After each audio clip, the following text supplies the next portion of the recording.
अस्सलाम वालेकुम एवरीवन। तो आज हम जिस टॉपिक पे बात करने वाले हैं वो टॉपिक बहुत सीरियस टॉपिक है, क्योंकि इस पे बात करना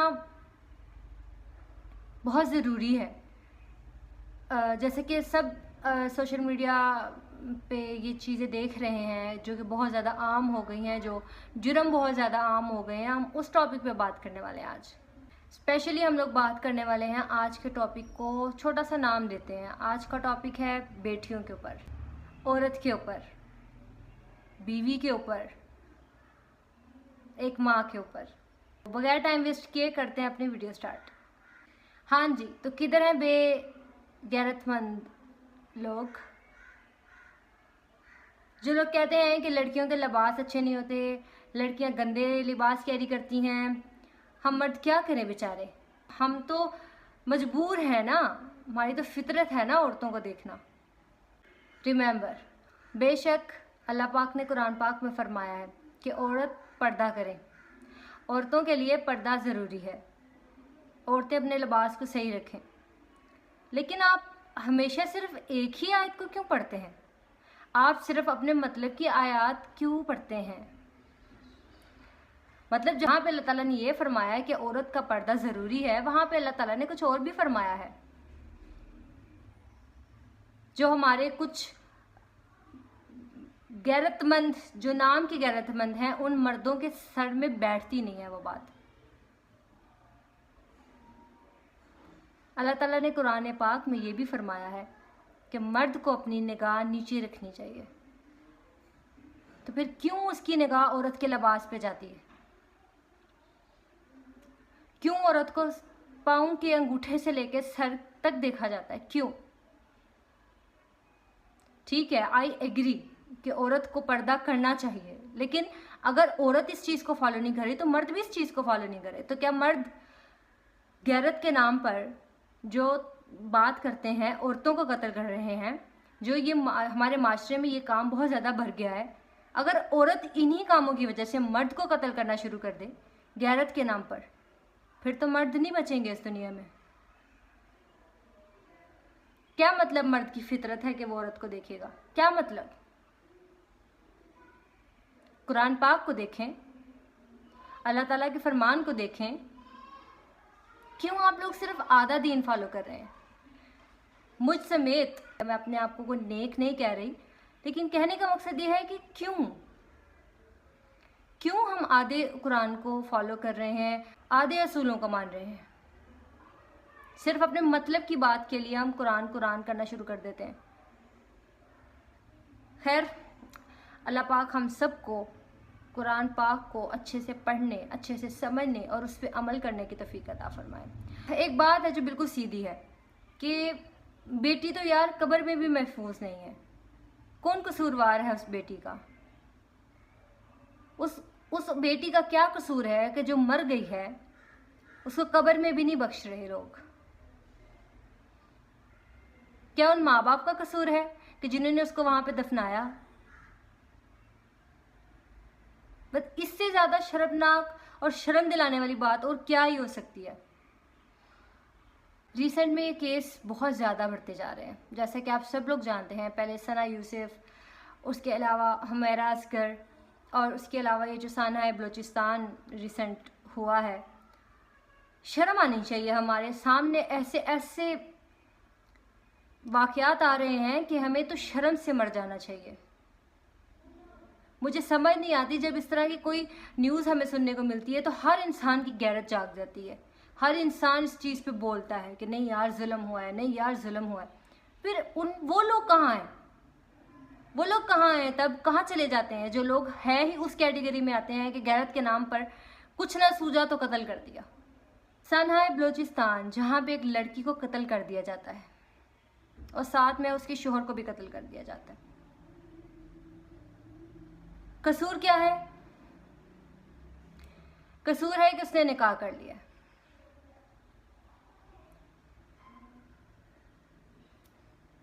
और एक बात मैं यहाँ पे और क्लियर कर दूँ कि बलोचिस्तान के मेरे ख्याल वज़ीर आला या जो भी थे, उन्होंने ये बात बोली है कि नहीं भाई, ये दोनों लोग जो हैं वो रिलेशन में थे, मैरिड थे, अपने अपने अलग अलग उनकी मतलब फैमिलीज थी और वो नाजायज़ रिश्ते में थे। पर समझने वालों के लिए ना इशारा काफ़ी होता है। अपनी कब तक तुम लोग अपनी रेपुटेशन को बचाओगे यार, कि नहीं भाई ऐसा तो कुछ हुआ ही नहीं, ऐसा तो कुछ हुआ ही नहीं। देखिए समझने वाले लोग जो है ना समझ जाते हैं। आप उसके बाद उसको कितना कवर करने की कोशिश करें, कितना कवर करने की कोशिश करें, कोई भी बहाने बनाए, इससे कोई फ़र्क नहीं पड़ता। जिसने जो समझना है वो समझेगा, ठीक है। और ये जो आप बाद में ये तफसीर बयान करते हैं ना कि हाँ जी भाई ऐसे नहीं ऐसे हुआ था, इससे जाहिर हो जाता है, इससे साफ जाहिर हो जाता है कि आप झूठ बोल रहे हैं। कोई ऐसी न्यूज़ जो सोशल मीडिया पे, पूरे सोशल मीडिया पे इतना फैल गई है, इतना फैल गई है, इतना फैल गई है, बलूचिस्तान को बदनाम किया जा रहा है, उनके जो सरबराह होते हैं उनको बदनाम किया जा रहा है, वो क्या करेंगे? कवर ही करेंगे बात को, जाहिर सी बात है। तो यहाँ पे ये बात शुरू करने से पहले मैं इस चीज़ को इसलिए क्लियर कर रही हूँ कि जो लोग समझदार हैं वो समझ जाएंगे और जो नहीं समझदार, यहाँ पे बहुत से लोग ये कहते हैं कि भाग कर निकाह किया अच्छा नहीं था, इस तरह नहीं करना चाहिए, पेरेंट्स की रजामंदी होनी चाहिए, और वैसे भी निकाह जो है वो गवाहान के साथ ही जो है वो करना चाहिए, वही जायज़ निकाह है। लेकिन मुझे यहाँ पे एक सवाल उठता है, एक ऐसा सवाल जो बहुत ज़्यादा ज़रूरी है। इस माशरे ने इन बेटियों के लिए रहना इतना मुश्किल क्यों कर दिया है? मतलब हर चीज़ में औरत क्यों बुरी है? हमारा माशरा किस तरह सख्त है? हमारे यहाँ क्या होता है, एक बेटा उठ के आता है और अपने बाप से कहता है कि भाई मैंने फलानी जगह निकाह करना है, तो आप जो है वो लड़की वालों के घर हो आए। क्या कहते हैं पेरेंट्स? हाँ बेटा कोई मसला नहीं, आप हमें बताएं, हम ज़रूर जाएंगे, आपका निकाह ज़रूर करवाएंगे। पर यही बात जब बेटी करती है तो भी या उसको गैरत के नाम पे कत्ल कर दिया जाता है, तो या उससे लातलकी कर दी जाती है, मरते दम तक लातलकी, और फिर अलग जलील करना उसको, खुद भी और माशरे में।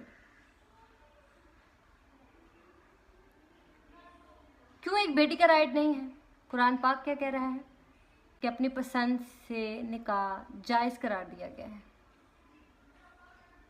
लेकिन एक बेटी, सब लोग कहते हैं कि मतलब भाग जाती हैं कुछ लड़कियां घर से, वो फलानी है, ऐसी है, ऐसी है, ऐसी है। एक सवाल है कि घर से भाग जाना इतना आसान है? इतना आसान होता है अपने घर को छोड़ के भाग जाना किसी के साथ, किसी गैर के साथ? आसान है? क्यों? सिर्फ बेटियां नहीं, यहाँ पे बेटे भी घर से निकलने के लिए रेडी बैठे कि भाई हमें जाने दो, हम नहीं रह सकते कैद खानों में। क्यों जाते हैं बेटे बाहर आवारागर्दियां करने? किस लिए जाते हैं? घर की अजियत से बचने के लिए, खुद को उस डिप्रेशन से बाहर निकालने के लिए। और हमारे माशरे में क्या है, औरत के लिए कोई आसान है? औरत के लिए बहुत मुश्किल माशरा बना दिया गया है। अब मसला यहाँ पे पेश आता है कि जब कुरान पाक ने खुद इजाज़त दी है कि बेटी की मर्ज़ी के बगैर शादी नहीं होनी या बेटे की मर्ज़ी के बगैर शादी नहीं होनी, तो क्यों माँ बाप बीच में आते हैं? क्यों माँ बाप आड़े आते हैं? लोग कहते हैं माँ बाप माँ बाप माँ बाप। माँ बाप बहुत ज़रूरी हैं, माँ बाप को इज़्ज़त देनी चाहिए, उनका एहतराम करना चाहिए, उनका लिहाज करना चाहिए। पर आप लोग एक बात भूल जाते हैं, एक बात जो बहुत ज़रूरी है, वो ये कि जुल्म कोई भी कर रहा हो, कहीं पे भी हो रहा हो, गलत कोई भी कर रहा हो, गलत कहीं पर भी हो रहा हो, वो गलत ही है, वो जुल्म ही है। अब चाहे वो आपके माँ बाप आपके साथ कर रहे हैं, या आपके भाई बहन आपके साथ कर रहे हैं, या आपके चाचे मामे ताए, कोई भी आपके साथ कर रहा है, जुल्म जुल्म ही है। आप उसके बारे में बोल सकते हैं, आपके पास राइट है, आप बोलिए। लेकिन हमारे माशरे में क्या है, ओह ये तो बोल रही है, हाँ नाफरमान, ओह इसकी तो ज़बान इतनी लंबी है, देखो कितनी बेहुदा है। वाई? अपने हक के लिए बोलना, सच बोलो, झगड़े शुरू हो जाते हैं, तू मैं शुरू हो जाती है। यहाँ पे क्या होता है, माँ बाप क्या करते हैं जी, एक बेटी ने कहा कि भाई मुझे फ़लानी जगह पे शादी करनी है, आप मुझे जो है निकाह वहाँ पे करवा दें, आप मिल लें, लड़के की फैमिली से मिल लें या देख लें उनको। लेकिन हमारे यहाँ सबसे पहली प्रॉब्लम क्या आती है, कास्ट। जबकि कुरान पाक में कास्ट के बारे में कोई जिक्र नहीं है, बल्कि ये कहा गया है कि इन लोगों ने अपने फ़िरके बना लिए हैं जिन पे वो चलते हैं, जिन पे चलना सरासर बेवकूफ़ी है। हमें किस रास्ते पे चलना चाहिए? सिर्फ सुन्नत रसूल सल्लल्लाहु अलैहि वसल्लम पर, अल्लाह ताला के बताए हुए अहकामात पर हम लोगों ने अपने फ़िरके बनाए हुए हैं। कोई कुछ कर रहा है, शिया है तो कुछ कर रहा है, सुन्नी है तो कुछ कर रहा है, फलाना है तो कुछ कर रहा है। जब हक अल्लाह ताला ने शादी का दिया है एक लड़के को, एक लड़की को, तो फिर माँ बाप क्यों आरे आते हैं, क्यों रब की नाफरमानी पे उतरते हैं? क्या माँ बाप का ज़बरदस्ती शादी करवाना जायज़ है? क्या वो नाफरमानी नहीं है? क्या वो कुरान और अल्लाह ताला के बताए हुए अहकामात से नाफरमानी नहीं है? और माँ बाप अगर ज़बरदस्ती शादी करवा रहे हैं तो भी वो सही है? Not at all, this is not fair. हमारा जो ये मेंटेलिटी है ना हमारी, ये बहुत बहुत ज़्यादा स्टूपिड है और बनाई गई है हमारे बड़ों ने। जो चीज़ वो आज से 10 साल पहले, 20 साल पहले, 20 साल कम कहेंगे, जो 30-40 साल पहले, 45 साल पहले के जो लोग हैं वो आजकल के जनरेशन को ना समझ सकते हैं और ना ही उनके लिए अच्छा फैसला कर सकते हैं। होंगे बहुत समझदार लोग, मैं सबको यहाँ पे पॉइंट आउट नहीं कर रही, सिर्फ उन लोगों को कर रही हूँ जो अभी भी जाहिल रह गए हैं, जो अभी भी अपने गिरेबानों में नहीं झांक रहे कि उनकी क्या अहमियत है, उनका क्या किरदार है और वो क्या कर रहे हैं। अब जाहिर बात है, जब पेरेंट्स नहीं मानेंगे, पेरेंट्स नहीं मान रहे शादी के लिए और ज़बरदस्ती कहीं और शादी करवाने पे तुले हुए हैं और गन पॉइंट पे करवा रहे हैं या इमोशनली करवा रहे हैं, तो बेटी क्या करेगी? या तो बेटी करेगी खुदकुशी, या तो बेटी भागकर निकाह कर लेगी। आप पेरेंट्स दोनों ऑप्शन के अलावा उस बेटी के लिए कोई ऑप्शन नहीं छोड़ते। या तीसरा ऑप्शन ये है कि उसको ताउम्र कैद में आपने सज़ा दे दी है, मरते दम तक उसको वो कैद झेलनी है। नहीं होता यार, नहीं होता। हर बंदा माहौल में एडजस्ट नहीं होता। फिर क्या होता है? तलाक़ें। तलाक क्यों आम है? तानाहाय बलूचिस्तान में भी यही हुआ था कि एक बेटी ने भागकर किसी से निकाह कर लिया। छोटे जहन के लोग यहाँ पे क्या कहेंगे कि जिसका तरीका गलत था वो भाग गई।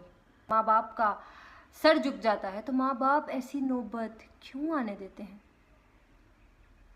क्या बेटी एक दफ़ा भी नहीं कहती होगी घर में कि मुझे यहाँ पे शादी करनी है और वो भाग जाती होगी?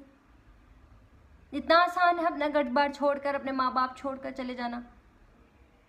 ऐसा क्या करते हैं माँ बाप की जो बेटियां इतनी मजबूर हो जाती हैं? उनके राइट्स उनको दिए नहीं जा रहे, उनकी राइट्स हैं, जो उनके हक हैं, वो उनसे छीने जा रहे हैं। और अगर वो बोलें या फिर अपने लिए स्टैंड लें तो वो बेगैरत है। यहाँ से गंद निकालें, यहाँ से अपने आप को बेहतर करें, कोशिश करें एटलीस्ट। यहाँ पे एक और बात मैं आप लोगों को बताऊं जो कि बहुत ज़रूरी है। हमारे यहाँ मुझे लगता है कि लोगों को हराम और हलाल में फ़र्क नहीं पता।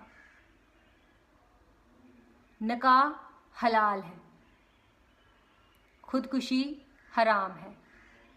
निकाह हलाल है, कत्ल करना हराम है। और एक निकाह को, जो कि एक जायज़ काम है, उसको मिटाने के लिए एक नाजायज़ काम करके उसको कत्ल किया जा रहा है। हराम काम को किया जा रहा है। हराम करने वालों को क्यों नहीं पकड़ा गया? जबकि सज़ा किसकी है? ये ज़िना करने वाले की। यहाँ पे एक और बात आ जाती है कि ज़िना क्यों बढ़ गया है? ज़िना क्यों बढ़ गया है? इसीलिए बढ़ गया है कि जब अब एक जवान औलाद जिसके पास राइट है, चाहे वो बेटा है चाहे वो बेटी है, उसके पास राइट है उसके निकाह का, उसकी शादी का, तो जब दो लोग अपने आप को गुनाह से बचाना चाह रहे हैं, जवानी की उम्र में अपने आप को गुनाह से बचाना चाह रहे हैं या अपने आप को सेव करना चाहते हैं कि वो ना गलत साइड पे जाएं, वो शादी की बात करते हैं। और हमारे यहाँ पेरेंट्स क्या करते हैं, नहीं नहीं नहीं नहीं, कास्ट के बाहर शादी नहीं होगी, नहीं नहीं नहीं, वो सैयद नहीं है, नहीं नहीं नहीं, वो फलाना है, नहीं नहीं नहीं, वो यहाँ है। कुरान पाक के हकाइक को पढ़िए, उसको समझिए, उसमें क्या कहा गया है। 3-4 पॉइंट कुरान पाक में ऐसे हैं जो ये शादी के मुतालिक बताए गए हैं। लड़का दीनदार हो, कोई पैसे वाला नहीं कहा गया, कोई कुछ नहीं कहा गया। ये 3-4 ऑप्शंस हैं जो कुरान पाक में बताए गए हैं। पढ़िए ना, उसको क्यों बंद करके रखा हुआ है घरों में, उसको पढ़िए, उसको समझिए। लड़की के पेरेंट्स शादी के लिए नहीं मान रहे, फोर्स कर रहे हैं कि फलानी जगह शादी कर लो, तो क्या ये पेरेंट्स सही कर रहे हैं? Totally wrong. क्योंकि यहाँ पे पेरेंट्स नाफरमानी कर रहे हैं उस रब की जिसने हमें हक दिए हैं, जिसने हमें हमारे हकूक दिए हैं। हमारे यहाँ बेटियों से, स्पेशली बेटियों से उनके हक छीने जाते हैं, उनको उनका हक नहीं दिया जाता। और जब उनमें से कुछ बेटियां अपने लिए स्टैंड उठाती हैं या उनमें से कुछ बेटियां अपने हक के लिए बोलना शुरू करती हैं तो उसे नाफरमान करार दे दिया जाता है, उसे बदलिहाज करार दे दिया जाता है। पेरेंट्स की फर्मा बरदारी करना बहुत ज़रूरी है। आई नो पेरेंट्स का जो, I am also a mother, लेकिन पेरेंट्स होने का मकसद ये नहीं होता कि आप की ज़िंदगी में जो आपने फेस किया हुआ है, जो गलत हमारी नस्ल बाय नस्ल चलता आ रहा है, आप आगे भी उस गलत को अपनी औलाद के साथ होने दो। अब की जो जनरेशन है ना, उनके साथ जो हो चुकी हैं वो अब वो अपनी औलाद के साथ नहीं होने देंगे। बाकी ये है कि अक्ल वाले अक्ल करें और जाहिलों को अल्लाह ताला हिदायत दे। यहाँ पे एक ज़रूरी बात ये भी मैं करना चाहूँगी कि हमारे यहाँ क्या होता है कि बेटे कुछ भी कर लें, कुछ भी, बेटों को खुली आज़ादी दी जाती है, बेटों को बहुत अच्छे से सपोर्ट किया जाता है, बेटों को काफ़ी जगहों पे जो है ना वो अच्छा घर वाले सपोर्ट कर रहे होते हैं, पेरेंट्स का सपोर्ट होता है, ठीक है। जैसे हमारी बेटियों के ऊपर, हम अपनी बेटियों के ऊपर मोबाइल फ़ोन पे चेकिंग रखते हैं कि फ़लानी हमारी बेटी किससे बात कर रही है, कौन सी फ़लानी दोस्त है, या उसके सामने नहीं तो एटलीस्ट उसकी गैर मौजूदगी में उसका मोबाइल ज़रूर चेक करते हैं। लेकिन क्या ये चीज़ हम अपने बेटों के साथ करते हैं? क्या आप जानते हैं कि आपके बेटे के मोबाइल में इस टाइम कितनी लड़कियों के मैसेजेस हैं, कितनी लड़कियों की पिक्चर्स हैं, कितनी लड़कियों को वो बेवकूफ़ बना रहे हैं? मैं गारंटी देती हूँ, आज अपने बेटे का मोबाइल चेक करें, आपको समझ आएगी कि आप कहाँ पे बर्बादी कर रहे हैं। क्यों एक औरत ही सिर्फ माशरे को ख़राब करती है? क्यों ये सवाल क्यों आता है कि ये क्यों बार बार सुनने को हमें मिलता है कि एक औरत ही माशरा ख़राब करती है, एक औरत ही घर उजाड़ती है, एक औरत ही घर बसाती है? क्यों मर्द का कोई किरदार नहीं है इसमें? मर्द का किरदार भी उतना ही है जितना कि एक औरत का। आपके बेटे की तरबियत उतनी ही ज़रूरी है जितनी कि आपकी बेटी की। आपके सामने रोज़ वाक़यात आते हैं, कहाँ देखा है कि बीवी ने फलाने अपने शोहर को कत्ल कर दिया, या बीवी ने अपने शोहर को बहुत बेदर्दी से मारा पीटा? क्यों ऐसी खबरें नहीं आती? क्यों नहीं आती? क्यों नहीं आती? मर्द बगैरतियां नहीं करते। मैं कहती हूँ कि मर्द से बढ़कर इस दुनिया में कोई ऐसा वजूद नहीं जो मर्द जितना गुनाहगार हो। मैं सबको यहाँ पे पॉइंट नहीं कर रही, मैं सिर्फ उन लोगों को पॉइंट कर रही हूँ जो लोग अभी तक नासमझी में हैं, जो लोग अभी तक जाहिलियत में हैं, जिनको अभी तक कुछ समझ में नहीं आया, कुछ भी समझ में नहीं आया। कहते हैं ना कि बेटी का फ़र्ज़ होता है घर को बना के रखना या संवार के रखना या बिगाड़ना। आप सोचें कि अगर आपका बेटा ही बेगैरत निकले तो फिर क्या उसने कल को किसी और की बेटी नहीं लेके आनी? एक बेटे की तरबियत करना क्यों भूल जाती है माएँ? एक बेटे को समझाना, उसकी तरबियत करना क्यों भूल जाती हैं माएँ? क्यों दरिंदे पाए जाते हैं? अभी रिसेंटली भी एक वाक़या सुना जब 7 माह पहले एक बाप ने खुशी के साथ अपनी बेटी को ब्याया था। क्या हालत हुई इसकी? देखा है ना किस तरह उसको बेदर्दी से मारा गया, उसकी आंखें तक निकाल दी गई, उसके दिमाग का गोश्त तक नजर आ रहा था, इतनी शिद्दत से उसके सर पे कोई चीज मारी गई थी कि सीधे मतलब दोज़ख से सीधे ये लोग आते हैं। नहीं, ऐसी उनकी तरबियत होती है, ऐसा उनका दिमाग बनाया जाता है। कसूरवार कौन है? माँ बाप,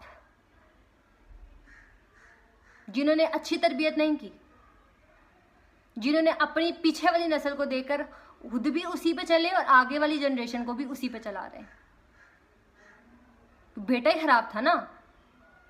कसूर क्या था उस लड़की का कि वो एक बेटी को जन्म देने वाली थी, दिया नहीं था, देने वाली थी। तो मैं ये भी गुजारिश करना चाहूँगी कि अगर कोई हॉस्पिटल वगैरह है, इस चीज़ को मत बताया करें। हमारा ज़माना जो है, हमारा जो टाइम चल रहा है, ये ज़माना जहलियत है। इधर हर कोई बेवकूफ़ है, इधर दिमाग से पैदल लोग हैं। काइंडली मैं यही कहूँगी कि हॉस्पिटल्स को भी ये चाहिए कि इस चीज़ को अनाउंस ना किया करें, इस चीज़ को मत बताया करें कि हाँ बेटा है, हाँ बेटी होनेगी, हाँ बेटी होगी, हाँ बेटा होगा। इस चीज़ को छोड़ दें। लेकिन मैं ये कहूँगी कि बेटा और बेटी दोनों की तरबियत बहुत ज़्यादा ज़रूरी है, दोनों की तरबियत पे फोकस करें। क्योंकि अगर और भी काफ़ी केसेस हैं, ऐसे ही है। मर्द को पॉइंट हमारा यहाँ पे आ जाता है कि मर्द को अलग बचपन से ही ये सिखाया जाता है कि तुम सरबराह हो, तुम हाकिम हो, तुम हुक्मरान हो औरतों के। बेशक कुरान में ये चीज़ फरमाई गई है, आई एग्री, मैं इस चीज़ को मानती हूँ कि बेशक कुरान में ये कहा गया है कि मर्द सरबराह है। लेकिन मर्द बने भी तो सही। अगर मर्द ही जालिम है, अगर मर्द ही जुल्म करने वाला है, मार पीट करने वाला है, अगर मर्द ही तरबियत से महरूम है, फिर वो मर्द हाकिम हो या बादशाह हो, उसकी कोई औकात नहीं है, उसकी कोई वैल्यू नहीं है। लिहाजा मैं यही गुजारिश करूँगी, अभी जो माएँ, पहली माएँ हैं जिन्होंने अभी इस तरह के गलीज लोग घटिया तरबियत के साथ पाले हैं। मैं एक छोटा सा यहाँ पे एक वाक़या सुनाऊंगी जो मेरे साथ हुआ। मैं बाज़ार गई हुई थी तो मैं एक शॉप के बाहर खड़ी थी। वहाँ पे ना एक बुज़ुर्ग सी औरत सामने वाली दुकान में थी और उधर से उन्होंने कोई चीज़ देखी और उससे रेट वगैरह पूछा तो उसने कहा चलें ठीक है, मैं ना आऊँगी, आपसी के लेके जाऊँगी। और वो कुछ चैपी टाइप होते हैं ना, शलवार वगैरह के लिए पॉन्चो में लगता है और गले में लगता है चैपी वगैरह, वो थे वहाँ पे। उसके बारे में आंटी ने पूछा। मेरे खड़े ही खड़े मौजूदगी में वहाँ पे एक आदमी बाइक पे आता है उस औरत के पास, यानी कि उस औरत का हस्बैंड, ठीक है, वो भी ज़्यादा उम्र का ही था ज़ाहिर है औरत के हिसाब से। उस मर्द ने, आई डोंट नो उनके घर में कोई मसला है नहीं है, जो भी है मैं उनको नहीं जानती, रैंडम है। अब वो मर्द बीच बाजार के खड़े होकर अपनी बीवियों को गालियां दे रहा था। औरत ने क्या कहा था, मैं पूछ लिया रेट, हुण मैं कल आवांगी तो ले जावांगी। उस मर्द ने वहां से बगैरती शुरू की, वहां से बकवास शुरू की, है कल फिर आना है, कल फिर आना। बीच बाजार में खड़े होकर उस उम्र में भी वो अपनी बीवी को गालियां दे रहा था और माँ बहन की गालियां दे रहा था। अब मैं सोच में पड़ गई।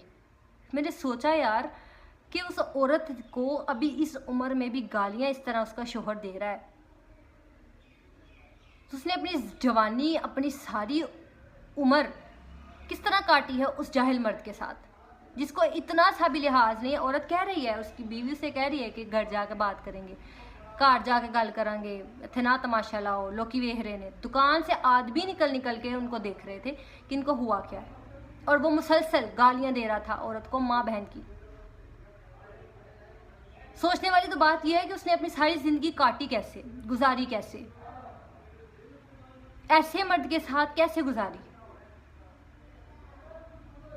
हमारे यहाँ ये कहा जाता है कि सब्र करो, सब्र करो, सब्र करो, सब्र करो बेटी, अपना घर ना बर्बाद करके आना, वहीं रहना, वहीं मरना, वहीं से तुम्हारा जनाजा उठे।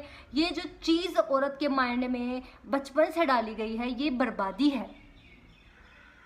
हाँ तलाक होगी तो माशरे को मुंह क्या दिखाएंगे, हाँ तलाक होगी तो माशरे को मुंह क्या दिखाएंगे।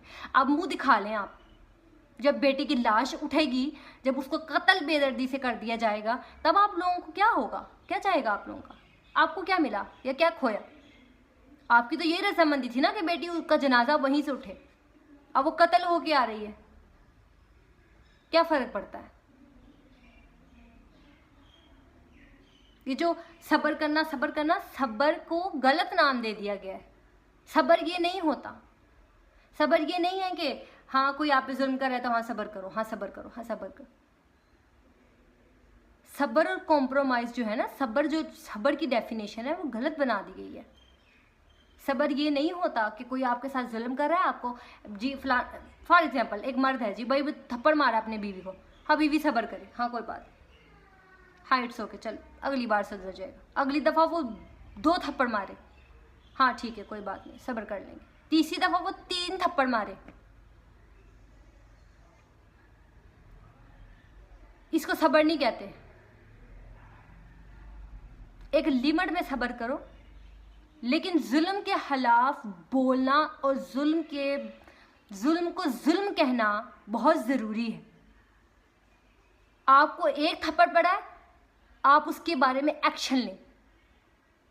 लेकिन हमारे माँ बाप क्या कहते हैं, साढ़े घर वापस ना आई, तीए साढ़े घर वापस ना आई, ब्याह के उसको कहते हैं कि जा अब इस घर के दरवाजे बंद,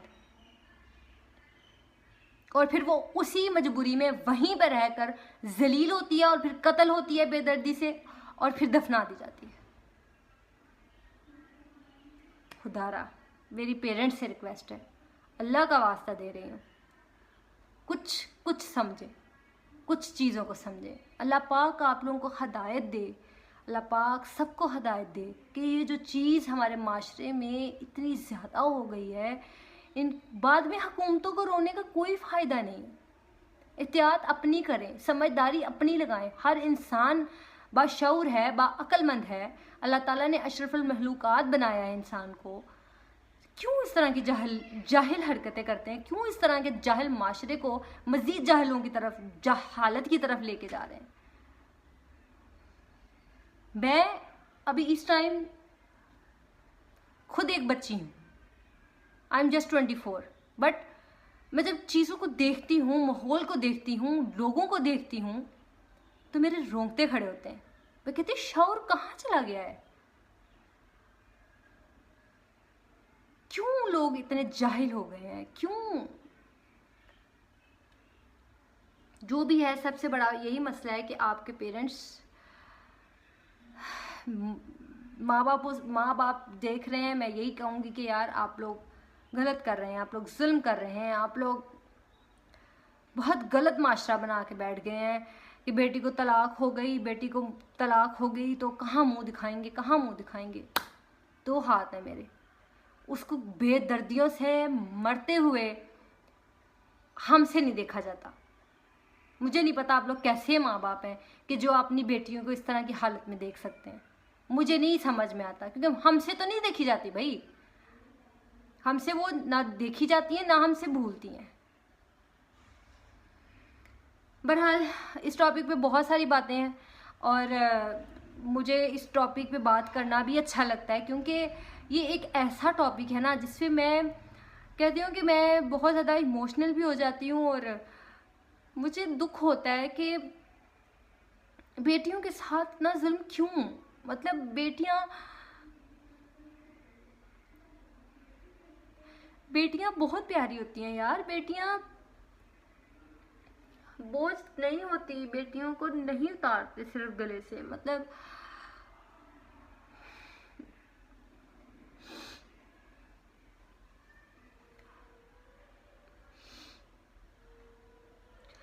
चलो बहरहाल इस टॉपिक पे बहुत सारी जो है वो गुफ्तगू की जा सकती है, लेकिन वीडियो चूंकि बहुत लंबी हो रही है तो इस टॉपिक पे हम दोबारा से इंशाल्लाह बात करेंगे, क्योंकि मैं जब तक इस चीज़ को समझती हूँ कि हाँ अगर मैं कुछ बोल सकती हूँ या मैं कुछ कहना चाहती हूँ या मैं अपने इमोशंस, अपनी फीलिंग्स को या किसी को वो रास्ता दिखाना चाहती हूँ जो कि एक सीधा रास्ता है, जो पॉइंट है, जो हदायत का रास्ता है, जो अल्लाह ताला का बताया हुआ रास्ता है, अगर उसके ऊपर को मेरी वजह से चल जाए तो ये मेरे लिए एक बहुत बड़ी बात है। और मेरी विश भी है कि मैं एटलीस्ट इस तरह के काम को कर सकूं ताकि लोगों को थोड़ा सा इन्फॉर्मेशन दे सकूं, जितनी मुझे नॉलेज है, जितना मैंने फेस किया है, जितना मैंने देखा है लाइफ में उस चीज़ को लेकर। बहरहाल मैं यही दुआ करूँगी, एट द एंड यही दुआ करूँगी कि अल्लाह ताला तमाम बेटियों के नसीब बहुत अच्छे करे और अल्लाह पाक हदायत दे पेरेंट्स को और ऐसे मर्द हजरातों को जो मेंटली बिल्कुल पागल हो चुके हैं, नकारा हैं। मतलब मैं सबको नहीं कह रही, लेकिन बस मैं यही कहूँगी कि अल्लाह पाक सबको हदायत दे और अल्लाह पाक सब बेटियों का नसीब अच्छे करे और सब बेटियों को हिम्मत और ताकत दे कि वो अपनी ज़िंदगियों में आने वाली आजमाइशों से, अपनी ज़िंदगी में आने वाली तकलीफ़ों से डील कर सकें। लेकिन यहाँ पे उन ख़वातीनों से, उन लड़कियों से भी मेरी यही गुजारिश है कि अपने हक़ के लिए बोलें, अपने हक़ के लिए बोलें, अपने हक़ के लिए आवाज़ उठाएं, चुप मत रह जाएं, डरें मत। जो होना है वो होना है, जो मौत लिखी है वो आनी है, जैसी लिखी है वैसे ही आनी है। लेकिन एटलीस्ट अपने ज़मीर को खुश रखें, अपने आप को घुटन में मत लेके जाएं कि नहीं यार ये भी नहीं हुआ, ये भी नहीं हुआ, ये भी नहीं हुआ। चुप रहने से कुछ हासिल नहीं होता। एटलीस्ट आप कोशिश करें, पहले आप अच्छे तरीके से कोशिश करें। चले खैर मिलती हूँ आपको अपनी नेक्स्ट वीडियो में, तब तक अपना ख्याल रखें। अल्लाह हाफिज़।